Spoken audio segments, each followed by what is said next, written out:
Hello everyone, welcome back to my another video. So today we'll be talking about how to fix TripAdvisor account email error. So to fix this issue, you can start by trying an alternative addresses. The system stating your email isn't recognized means you likely used a different email to register. Try all your active email addresses.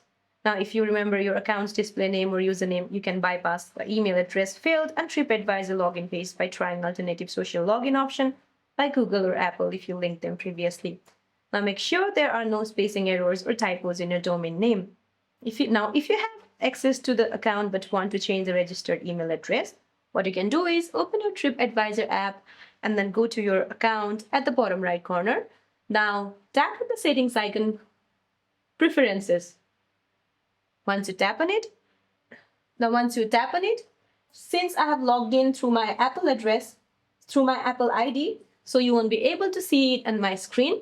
But if you have logged in through your email, you can just scroll down to the email section and then type your new address and save your changes. So that's it for this video, guys. I hope this video helped you. See you in my next one.